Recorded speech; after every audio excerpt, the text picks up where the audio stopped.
Bonjour à toutes et à tous. Donc, je me présente, je m'appelle Romain Delattre, je suis le responsable du service client du groupe Fischerga. Bienvenue à vous pour cette présentation de webinaire sur le thème de la rédaction interactive. Donc, c'est un thème qui est au cœur de votre activité quotidienne. Je serai assisté aujourd'hui de Mickaël, qui est mon responsable de formation et qui effectuera cette présentation, mais également de Mylène, qui sera en charge de répondre à vos éventuelles questions pendant la présentation que fera Mickaël.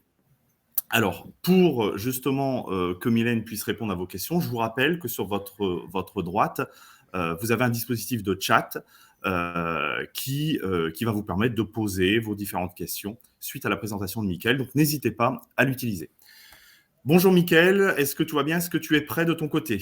Oui, c'est bon, Romain. Donc là, il me reste plus qu'à partager mon écran et à commencer la démonstration. Alors, je te laisse la parole, je te laisse partager ton écran et je te souhaite une bonne représentation et je reprendrai la parole tout à l'heure. Je te laisse la main. Ok. Alors, ce que je vais faire, c'est que je vais partager mon écran. Hop là. Ok. Donc, c'est bon pour moi. Je demanderai juste aux personnes si vous pouvez mettre un petit message dans le chat pour être sûr que c'est bon pour le partage d'écran pour tout le monde. Ou bien toi, Romain, si tu peux juste me dire si c'est OK. Moi, à mon niveau, c'est bon, en tout cas. C'est OK. Ok, c'est bon, je vois les messages. Alors, donc aujourd'hui, nous allons faire un webinaire qui aura comme thème donc la rédaction interactive. Donc, préalablement au webinaire, ce que j'ai fait pour que tout le monde voit bien, c'est que j'ai créé donc un nouveau dossier. Sur mon nouveau dossier, donc là que j'ai appelé webinaire, j'ai mis plusieurs comparants. Donc, j'ai pris un acte de vente parce que c'est ce qui est le plus fréquemment utilisé en études. Donc, j'ai mis des vendeurs, des acquéreurs et un bien immobilier. Par contre, je n'ai pas complété tout ce qui est effet relatif, etc., parce que ça, en fait, on le verra au fur et à mesure. Donc, une fois que j'ai complété mon dossier, je vais aller dans la rubrique Acte, je vais faire un clic gauche et je vais cliquer sur Vente webinaire, donc qui porte le nom là, pour ouvrir mon acte. Une fois que je vais ouvrir mon acte, je vais avoir cet écran. Donc, c'est-à-dire que l'écran va être décomposé en deux parties. La partie gauche, donc, qui consiste en ce qu'on appelle la RAO. Donc, pour ceux qui ne connaissent pas, la RAO, c'est la rédaction assistée par ordinateur. C'est-à-dire que c'est le module informatique qui va vous aider à rédiger votre acte. La partie droite, c'est tout simplement un acte Word. Ce qui fait que le but de la rédaction interactive, c'est tout simplement que le module qui est à gauche va aller chercher des clauses qu'il va ensuite déverser dans votre acte Word pour faire la rédaction. Donc, ce qui va nous intéresser en premier lieu, c'est la partie gauche, le module de rédaction interactive. Donc, au niveau du module de rédaction interactive, ici, on va avoir trois onglets. Un onglet mode de rédaction, un onglet rédaction et un onglet variable. Donc là, on va les voir tous au fur et à mesure. On va commencer en premier lieu par l'onglet mode de rédaction. Au niveau du mode de rédaction, au niveau d'Authentique, vous avez plusieurs choix de mode de rédaction. On va dire, on peut les schématiser en trois catégories. Il va y avoir ce qu'on appelle donc le mode manuel. Donc là, comme ce qui est coché ici, la rédaction manuelle. On va avoir, entre guillemets, ce que j'appelle moi les modes automatiques, c'est-à-dire le choix par défaut ou le sixième sens. C'est-à-dire que là, l'acte va être tramé tout seul, en fait. En un seul clic, ma trame va redescendre dans mon document Word, contrairement au choix manuel où, en fait, je vais avoir des questions qui vont m'être posées par le logiciel. Je vais répondre aux questions et en fonction des réponses, ça va aller alimenter mon document. Et ensuite, on a tout ce qui est, par exemple, présélection, qui est un mode semi-automatique. Donc là, au niveau de votre webinaire, on va surtout se concentrer sur la rédaction manuelle et les modes automatiques. Donc, pour la rédaction manuelle, comme je disais ici à gauche, je clique sur rédaction manuelle. Une fois que j'ai sélectionné mon mode de rédaction, je vais aller en bas sur lancer la rédaction, donc sur le rectangle vert, et je vais faire un clic gauche dessus. Quand je vais faire un clic gauche dessus, ce qui va se passer, c'est qu'en fait, au niveau donc, de la partie gauche, je vais avoir des rubriques qui vont se mettre donc en haut du module. Et sur la partie basse, je vais avoir donc dans l'onglet vert, on va dire, ici la question, et on va avoir plusieurs réponses. Et ce qui va se passer, c'est qu'en gros, quand je vais dérouler mon acte, le logiciel va me poser des questions, je vais répondre aux questions, et quand je vais répondre aux questions, ça va se redéverser dans mon document Word. Donc, pour répondre à une question, il y a plusieurs solutions. Donc, la première solution, ça va être de prendre votre souris et d'aller ici où vous avez la question. Par exemple, la personne désignée est-elle en redressement ou liquidation judiciaire? Ici, j'ai plusieurs réponses. Donc, j'ai réponse 1, non, pas de procédure en cours, 2, oui, redressement judiciaire, etc. Et je vais prendre ma souris et faire un clic gauche pour sélectionner la réponse. Donc là, par exemple, je vais faire simple, je vais mettre non, pas de procédure en cours. Une fois que je vais répondre à ma question, en fait, on voit bien que le logiciel m'a généré en fait au niveau de mon acte. Et en gros, ce que je vais faire, c'est que je vais répondre aux différentes questions. Et au fur et à mesure que je vais répondre aux questions, en fait, mon acte va être alimenté. Au niveau des différentes réponses, on peut voir que ici, j'ai 5 réponses différentes. Juste à gauche, on peut voir que j'ai une petite loupe. La loupe me permet de voir la réponse à la question avant que celle-ci soit basculée au niveau de mon acte. C'est-à-dire que, par exemple, là, j'ai ces 2 époux sont présents, ou monsieur est présent, madame est représentée. Avant de sélectionner la clause, je veux voir à quoi ressemble la clause. Je vais cliquer tout simplement sur la loupe. Et quand je vais cliquer sur la loupe, j'ai un petit encart qui va se mettre, où là, on va voir ici que j'ai sélectionné ces 2 époux sont présents. Donc, je vois monsieur Henri Ox et madame Aline Cassé sont présents. Donc, si la clause, vu que j'ai pu la visualiser avant de la basculer dans mon acte, si elle me convient, j'ai plus qu'à fermer ici, la sélectionner. Si elle ne me convient pas, j'ai juste à en sélectionner une autre, tout simplement. Donc là, j'ai avancé un peu au niveau de la rédaction. Alors, il faut savoir que je vous ai dit que la première méthode, c'était de prendre votre souris et de déplacer la souris. On peut remarquer qu'au niveau des différentes réponses aux questions, on a un chiffre. C'est-à-dire que là, on a « voulez-vous une clause sur la terminologie ?» On a 1, non. On a 2, oui. Donc, ce que je peux faire, c'est au lieu de prendre la souris, si je veux la première réponse, donc le non, vu qu'il y a un 1 devant, ça correspond au numéro que vous avez sur le clavier numérique. Donc, pour répondre aux questions, je peux tout simplement lâcher la souris et faire tout au clavier. C'est-à-dire, voulez-vous une clause sur la terminologie? Je vais prendre le clavier numérique, je vais cliquer sur 1 et je vais pouvoir compléter de cette manière. Alors, en complément de cette manière, au final, ça revient à la même chose qu'avec la souris, sauf que moi, je trouve que personnellement, on va plus vite, parce que généralement, c'est rare que quand on est ici, on est là, je vais cliquer sur la souris, et généralement, on va toujours avoir tendance à remonter, etc. Tandis que ici, avec le clavier numérique, j'ai juste à lire, sélectionner la réponse en fonction du numéro, et ensuite, ça se déverse au niveau de mon acte. Au niveau des réponses aux questions, nous avons également ici 2 petites icônes. La première icône, ici, quand on met sa souris dessus, nous met question suivante et au-dessus, ça nous met question précédente. C'est-à-dire que si je n'ai pas envie de répondre à une question, je vais très bien pouvoir la passer. Donc, pour passer la question, là, je n'ai pas envie de sélectionner parce que, par exemple, je n'ai pas encore la réponse. Je vais cliquer ici sur question suivante. Quand j'ai cliqué sur question suivante, on peut voir ici que la couleur est en rouge, alors que les questions qui sont juste au-dessus, la réponse est en bleu. La réponse est en bleu, pourquoi? Tout simplement, ça veut dire que j'ai répondu à la question. Quand la question est en rouge, c'est-à-dire que c'est comme si j'avais mis une réserve dessus en disant j'attire l'attention, oui j'ai répondu à la question, donc là en l'occurrence vu que je n'ai pas répondu, le logiciel m'a mis la première réponse à la question, mais il m'a mis ce qu'on appelle un petit drapeau, c'est ce qu'on appelle un choix marqué, pour dire au niveau du logiciel, attirer mon attention là-dessus en disant il y a quelque chose à faire dessus ou ce n'est pas définitif. Je peux très bien faire ça pour une question auquel j'ai déjà répondu. Si par exemple, les personnes, là j'avais mis que les vendeurs, les 2 époux sont présents, je peux très bien retourner sur la question pour la modifier.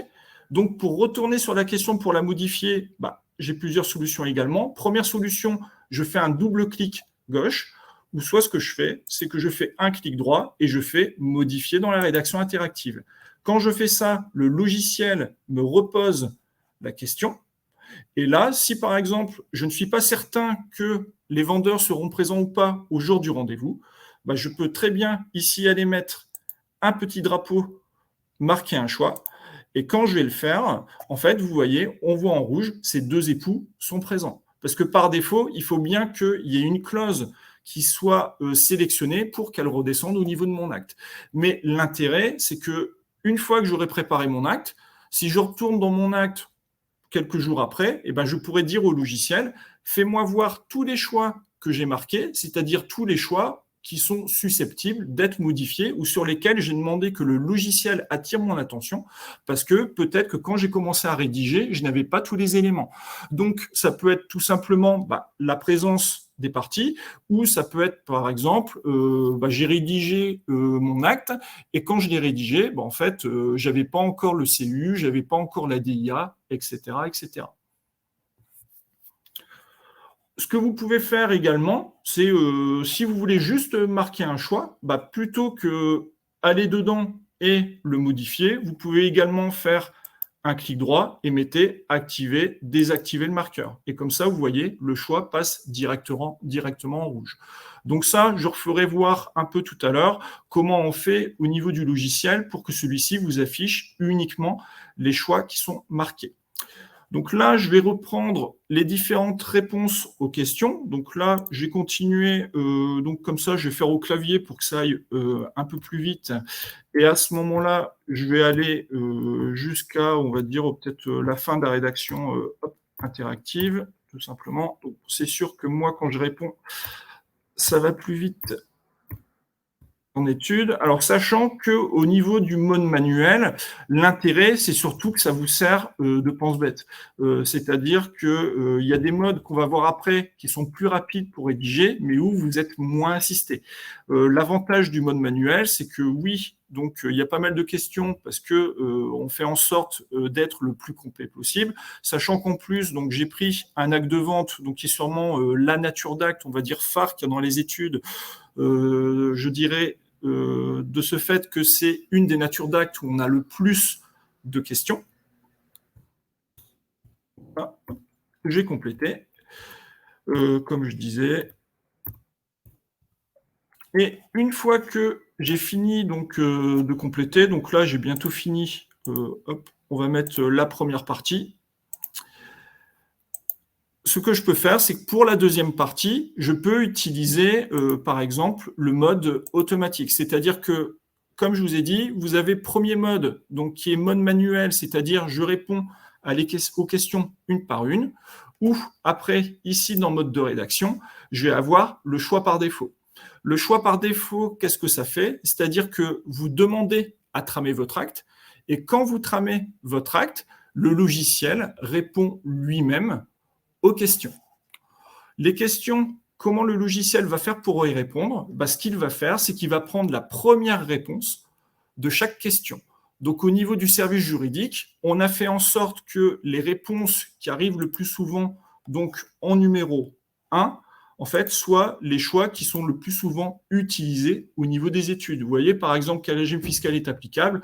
En premier, on met les droits de mutation.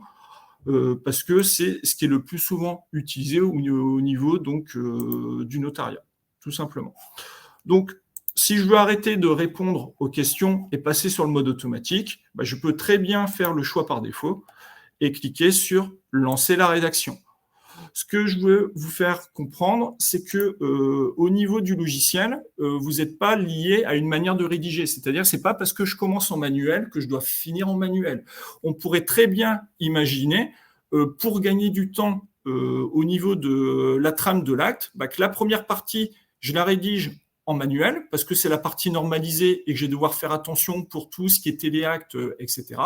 Et que la deuxième partie, je la mette en mode donc automatique, donc en mode par défaut, et que ensuite j'aille modifier les réponses aux questions en fonction de ce que j'ai besoin de mettre en fait au niveau de mon acte. Et là, vous voyez, le temps que je parle, la deuxième partie a été générée, et vous voyez, la génération s'est faite de manière très rapide. Donc là, j'ai peut-être zoomer un petit peu pour qu'on voit mieux. Hop, peut-être un peu trop là. Voilà. Et je vais voir ici au niveau de la rédaction. Alors, pour modifier les réponses aux questions, alors il y a plusieurs solutions. La première solution, bon, on l'a vu tout à l'heure, c'est soit je retrouve la réponse, donc la question, je clique 2 fois dessus, ou je fais un clic droit, modifier dans la rédaction interactive, et quand j'ai changé la réponse à la question, ça va influer sur mon acte Word. Ou ce que je peux faire, c'est l'inverse, c'est-à-dire partir de mon acte pour aller à la question.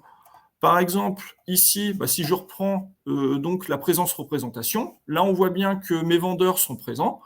Donc si je veux modifier la réponse à la question, soit je vais à gauche, donc là c'est facile à retrouver parce que c'est en gras et qu'en fait j'avais marqué le choix. Par contre, en fonction des réponses aux questions, vous voyez, ça peut vite devenir assez compliqué de retrouver en fonction du nombre de questions que vous avez. Donc, dans un cas comme ça, le plus simple, c'est que vous alliez dans votre acte. Quand vous allez dans votre acte, vous faites un clic gauche au niveau de la souris pour vous positionner donc à l'endroit où se trouve la clause. Et je vais faire un clic droit et je vais faire aller au menu. Quand je vais faire aller au menu, en fait, le logiciel me repositionne sur la question. Et là, on voit bien que quand je l'ai fait, dans la partie gauche, on me demande présence représentation Monsieur Henri Ox. Et là, je vais changer la réponse à la question. Je vais mettre Monsieur est présent, Madame est représentée. Et donc, du coup, vu que j'ai changé la réponse à la question, donc le logiciel fait d'abord un contrôle de cohérence. Et une fois qu'il va faire le contrôle de cohérence, ce qu'il va faire, c'est qu'il va faire ressortir la clause au niveau de mon acte Word. Et là, on voit bien qu'en changeant la réponse à la question, j'ai bien Madame Aline Cassé est représentée par ici présent acceptant en vertu d'une procuration sous sang privé en datant d'une copie et demeurée si annexée.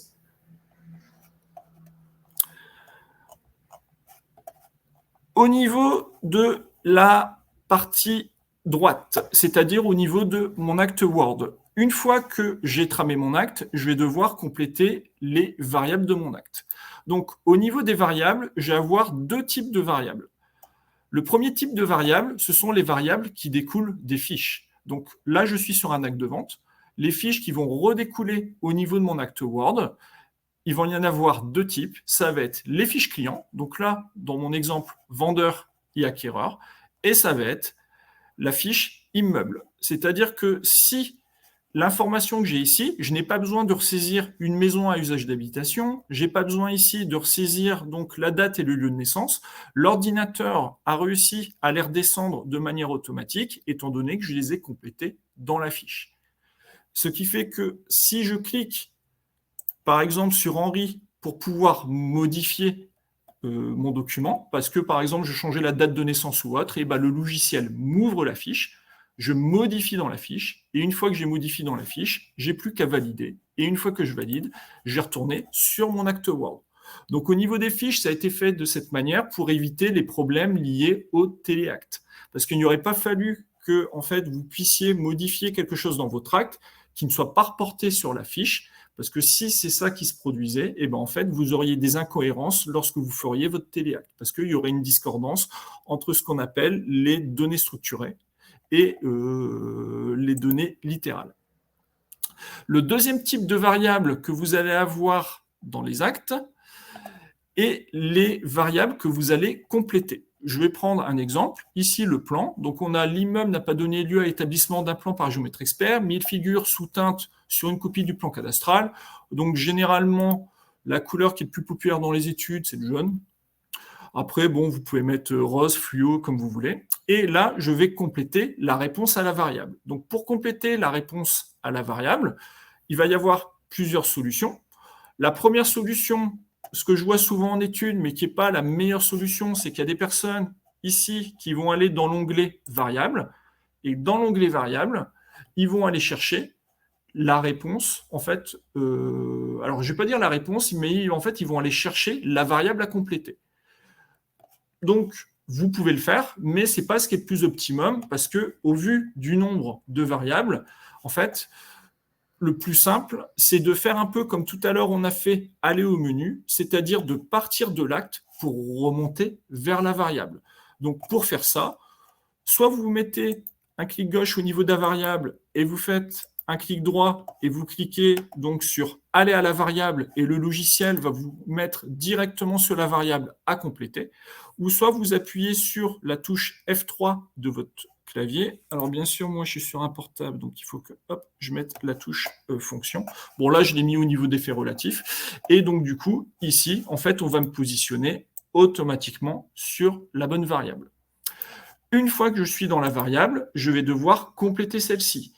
Alors, souvent, je vois encore en études des personnes qui complètent de cette manière, c'est-à-dire, ils ont leur variable, ils arrivent ici, ils complètent avec leur clavier. Une fois qu'ils ont complété, ils prennent leur souris, ils enlèvent les petits tirets, comme ça, et ensuite, ils passent au suivant, comme ça. Alors, c'est un peu une perte de temps, parce qu'en fait, il y a beaucoup plus simple pour compléter, c'est-à-dire que vous allez pouvoir passer directement de tiret en tiret. Donc, pour passer de tiret en tiret, alors il faudrait que je retrouve peut-être, est-ce que j'en ai une autre, ou sinon, hop, je vais mettre comme ça. C'est-à-dire que quand je suis ici, je vais pouvoir, alors si je valide, ouais, je vais pouvoir ici sélectionner, vous voyez, mes 3 tirets, donc compléter. Et une fois que c'est fait, je clique sur la variable, il va me positionner sur les 3 tirets suivants.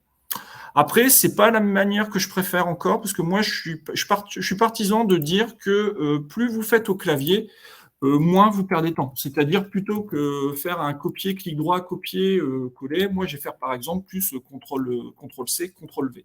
Donc ici, c'est un peu la même chose. C'est-à-dire que moi, je vais plus venir ici donc pour compléter. Et une fois que j'ai complété, je vais utiliser la touche de mon clavier, donc la touche page suivante. Et donc, du coup, quand je vais utiliser la touche page suivante, je vais pouvoir donc soit ici aller de tiret en tiret, et une fois qu'il n'y a plus de tiret dans la variable, en fait, ça va me valider celle-ci.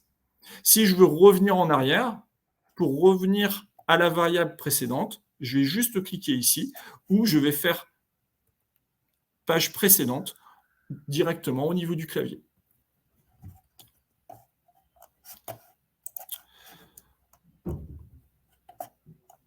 À présent, donc, nous avons vu les différentes variables. Donc, on a dit qu'il y avait 2 types de variables, les variables que je complétais et les variables qui étaient complétées par les fiches. Donc, les variables donc, apparaissent ici dans l'onglet variables. Vous allez retrouver l'ensemble des variables de votre acte.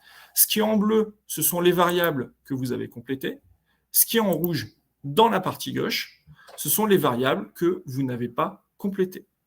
Ici, je peux affiner la sélection, c'est-à-dire que là, je peux mettre afficher toutes les variables. Je peux mettre, par exemple, n'afficher que les variables téléactes. Alors, les variables téléactes. Ici, le logiciel, quand vous faites n'afficher que les variables téléactes, vous affiche effectivement les variables téléactes, mais uniquement les variables téléactes qui ont besoin d'être complétées par l'utilisateur. C'est-à-dire que ici, vous n'allez pas retrouver les variables téléactes que vous avez dans vos fiches. Donc, c'est pour ça que ici, je n'ai pas les éléments au niveau des fiches pour modifier date, lieu de naissance, etc., qui sont des informations obligatoires pour le téléacte, tout simplement parce que si j'ai besoin de les modifier, je dois les modifier dans la fiche. Pour les modifier dans la fiche, je dois partir de mon acte Word et faire une remontée de fiche. D'ailleurs, au niveau de votre acte Word, on peut remarquer que les variables sont de 2 couleurs différentes. Alors, on va dire plus précisément, il y a 3 couleurs dans vos actes. Il y a du noir, il y a du rouge, il y a du bleu. Donc, tout ce qui est en noir, c'est du Word. Donc, c'est-à-dire, je complète comme je veux, il n'y a aucun souci. Ce qui est en rouge et ce qui est en bleu, ce sont des variables. Donc, les variables que vous avez en rouge et en bleu, comme je vous ai dit tout à l'heure, il y en a 2 sortes, celles qui sont dans les fiches, celles que vous devez compléter. Qu'elles soient en rouge et en bleu, les variables se complètent de la même manière. La seule différence, c'est que les variables qui sont en rouge sont des variables qui sont obligatoires pour le téléacte. Les variables qui sont en bleu sont des variables qui sont mises parce que ça vous aide au niveau de la rédaction ou ça va vous aider notamment quand vous allez faire vos formalités postérieures. Mais concrètement, qu'elles soient complétées ou non, ça ne vous bloquera pas pour faire un téléacte. Alors, faire quand même attention, Parce que en fonction de la variable, c'est pas parce que la variable, vous n'en avez pas besoin pour le téléacte que vous pouvez la supprimer. Je m'explique. Là, on va aller au paragraphe plus-value. Au paragraphe plus-value, vous avez donc le paragraphe, donc absence d'exonération, donc j'ai une plus-value donc à payer, et on vous met le vendeur déclare sous sa responsabilité qu'il dépend pour ses déclarations de revenus du centre des finances publiques, de rue, numéro, etc. Cette variable est en bleu. Donc si cette variable est en bleu, ça veut dire que la variable, j'en avais pas besoin pour le téléacte. Donc vu que j'en ai pas besoin pour le téléacte, ce que je peux faire, c'est que je pourrais très bien supprimer cette variable. Le problème, c'est que si vous supprimez cette variable, si vous la supprimez entièrement et que dans votre acte, vous ne mettez pas quel est le centre des finances publiques dont dépend le vendeur, en fait, vous allez avoir un rejet ou un refus au niveau du téléacte. Donc, la variable en bleu, je peux très bien la supprimer, mais à vous de faire attention si cette variable, c'est quelque chose dont a besoin le SPF pour publier votre acte. Par exemple, cette variable ici, je peux très bien la supprimer, mais si je la supprime, en fait, ce qui va se passer est que je publie mon acte comme ça, j'ai avoir un refus ou un rejet, mais on peut très bien imaginer que je supprime la variable qui est en bleu, mais que l'information, je la saisisse en noir dans mon document. Et si je fais ça, en fait, je n'aurai pas de problème, par exemple, avec le SPF, tout simplement parce que vu que c'est pas une information dont j'ai besoin pour le téléacte, on n'a pas besoin de le mettre en variable, mais par contre, vu qu'on n'a pas besoin de le mettre en variable, j'en ai quand même besoin dans mon acte. Donc, vu que j'en ai besoin dans mon acte, ce qu'il faut, c'est que l'information soit relatée dans celui-ci, après qu'elle soit en bleu ou en noir, le SPF, pour lui, peu importe. Après, la variable là, je dirais que maintenant, il n'y a plus... on peut très bien la laisser comme ça, étant donné que maintenant, vous avez un lien directement dans la fiche client, c'est-à-dire dans la fiche client, vous avez donc un petit bouton où, quand vous cliquez dessus, le logiciel va aller rechercher directement l'adresse du centre des finances publiques, et il va leur descendre telle quelle, en fait, au niveau de votre acte. Voilà. Alors, à présent, on va juste voir 2-3 petits détails au niveau de la saisie des variables qui sont ici. C'est-à-dire que quand vous complétez les variables, il y a 2 choses que je n'ai pas fait voir. C'est-à-dire que si ici, vous trouvez que c'est trop petit, vous pouvez cliquer sur le bouton qui est ici pour agrandir la zone de saisie. Et la zone de saisie, vous voyez, se met ici et vous pouvez même la déplacer si vous le souhaitez. Et après, vous avez ici un petit calendrier où quand vous cliquez dessus, vous allez pouvoir sélectionner votre date. Donc pour votre date, soit je sélectionne la date comme ça, et en fait, hop, je vais la mettre, et là, vous voyez, il m'a mis le 6 décembre 2022, ou soit, si c'est une date qui est un peu trop éloignée, plutôt que cliquer à gauche parce que c'est une date qui est par exemple en 2018, et ici, vous allez mettre les dates, et surtout en ne pas oubliant le séparateur. Donc là, je vais mettre par exemple 1er février, et on va mettre, 2019. Une fois que c'est fait, je clique sur Entrée. Quand je clique sur Entrée, vous voyez, il me met 1er février 2019. Alors, j'ai pris le 1er février exprès, parce que vu que c'est de l'informatique, 1er février, vous ne me mettez pas un ER. Vous me mettez 01, 02, 03, etc. Donc là, 1er février, vous me mettez 01. Si vous mettez un ER, l'ordinateur, il ne va pas comprendre. Au niveau des saisies des variables, pour moi, on a vu tout ce qu'il y avait à voir. Donc, au niveau de l'onglet rédaction, on va juste parler maintenant du petit ascenseur qui est ici, qui était masquer les choix automatiques, etc. Donc, dans le petit ascenseur, vous allez avoir affiché tous les choix, masquer les choix automatiques ou n'afficher que les choix marqués. Donc, les choix marqués, c'est pas compliqué. C'est ce que j'ai dit tout à l'heure, c'est que quand j'ai mis mon petit drapeau, en fait, j'affiche que les choix marqués. Donc, le but, c'est quoi ? C'est tout simplement, je rédige un acte. Quand je rédige mon acte, j'ai pas encore toutes mes infos. Par exemple, j'ai pas encore le CU, la DIA, comme je disais tout à l'heure. Je vais mettre en choix marqué. Une fois que j'ai rédigé mon acte, je sors de mon acte et j'y retourne, par exemple, 2 jours après. Quand j'y retourne 2 jours après, plutôt que reprendre un post-it que j'avais mis sur mon dossier en disant bah oui, j'ai rédigé l'acte, mais il n'est pas encore complet parce que je n'avais pas le CU, je n'ai pas la DIA, je n'ai pas le machin, etc. Bah, quand vous arrivez ici, vous faites n'afficher que les choix marqués, et quand vous faites n'afficher que les choix marqués, et ben vous allez pouvoir voir en fait les questions que vous avez entre guillemets décidé qu'elles attirent votre attention. Comme ça, vous savez que quand vous retournez dans votre acte, ben, en gros, il y avait peut-être 4 points de détail qui restaient à voir, et en fait, vous allez pouvoir les voir beaucoup plus facilement. Par défaut, le logiciel ici, il vous met pour masquer les choix automatiques. Donc ça, c'est le mode par défaut. Et vous avez le mode afficher tous les choix.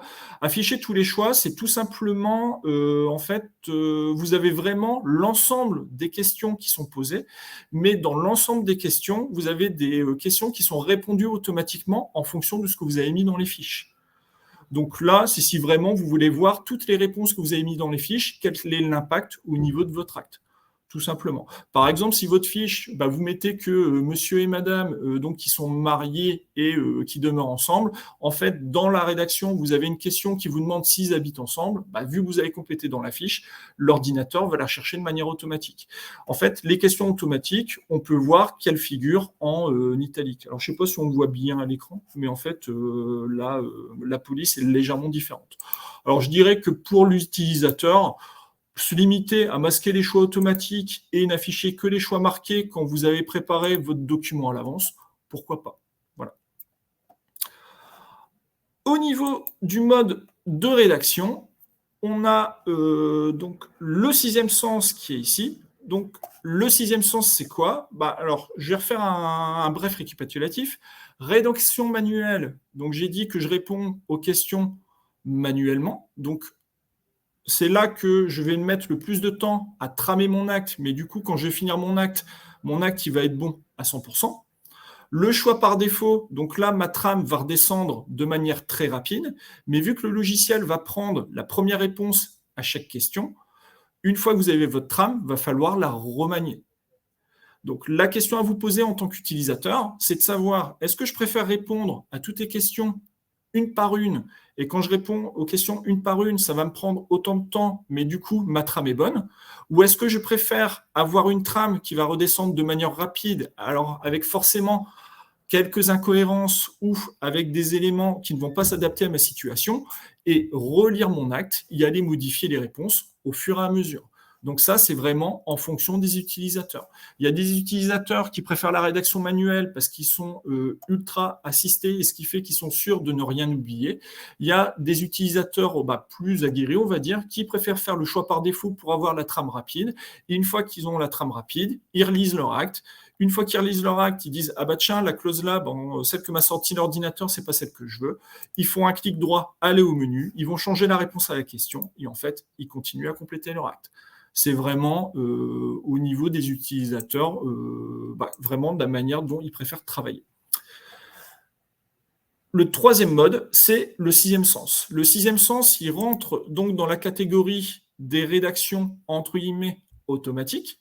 C'est juste que le 6e sens, au lieu de prendre la première réponse de chaque question, le logiciel va aller chercher la réponse qui est le plus souvent utilisée au niveau de l'étude. C'est-à-dire qu'au niveau du logiciel, à chaque fois que vous tramez un acte, qu'un utilisateur trame un acte, ça va aller alimenter des statistiques au niveau de l'étude. Donc, ce qui fait que si vous avez, par exemple, 5 collaborateurs, en fait, au niveau des 5 collaborateurs, à chaque fois qu'ils vont rédiger, ça va créer des statistiques. Et après, au niveau des statistiques, on va dire, sur les 5 collaborateurs, 80% du temps, les ventes qu'ils font, par exemple, il n'y a pas de mobilier. Donc, du coup, quand vous allez utiliser le 6e sens, quand il va aller répondre à la question, il va vous mettre qu'il n'y a pas de mobilier. Voilà. Donc, ça suppose qu'il y a une certaine cohérence au niveau de l'étude, c'est-à-dire que tout le monde travaille à peu près de la même manière, mais du coup, avec ce système, alors notamment, il y a beaucoup d'études qui l'utilisent pour les avant-contrats, parce que mine de rien, au niveau des avant-contrats, alors il y a toujours des particularités, mais on va dire que par rapport au nombre de questions que vous avez, il y a à peu près, on va dire 60 ou 70% des questions où les réponses sont toujours, entre guillemets, on va dire les mêmes. Alors bien sûr, dans un cas classique, si une fois que vous allez suffisamment alimenter la base statistique, quand vous utilisez le sixième sens, il va vous générer votre avant-contrat, donc votre compromis, votre promesse de vente, entre guillemets, comme vous avez l'habitude de le faire. Et là, contrairement au choix par défaut, où je vous disais tout à l'heure que le choix par défaut, peut-être que votre acte il va être bon à 60%, si là, le sixième sens, vous allez peut-être monter à 80 ou 90% en fonction de la manière que vous rédigez. Alors pour moi, là, je vois qu'il est déjà 11h35. Mine de rien, ça passe vite. Et pour moi, j'ai vu les modes de rédaction, les variables, etc. Donc après, je ne sais pas, Romain, Mylène, est-ce qu'on a des questions au niveau du chat? Alors, à mon niveau, pour l'instant, je n'ai pas vu de questions. Mylène, est-ce que... Non, pas de questions actuellement sur le chat. Est-ce que vous avez des questions?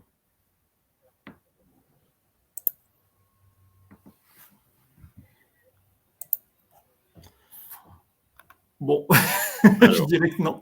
Alors, donc... Ah, peut-être... Quelqu'un est en train d'écrire. Ah, peut-être qu'elle va dire qu'elle n'a pas de questions. Voilà. Pas de questions. Non, mais encore une autre personne. Ça marche.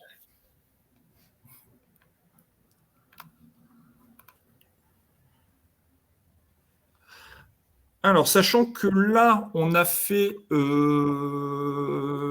Alors, pouvez-vous présenter... Alors, on a une question sur la modélisation d'une clause. Alors, il faut voir, parce que pour moi, tout dépend ce que l'utilisateur appelle modéliser une clause. Parce que pour moi, dans le logiciel, ce qu'on peut faire, c'est personnaliser les clauses. Ce n'est pas de la modélisation. Ensuite, au niveau donc, des trames de l'acte. Alors oui, c'est bien la personnalisation de clause dont on parle. Ah, voilà, c'est ça.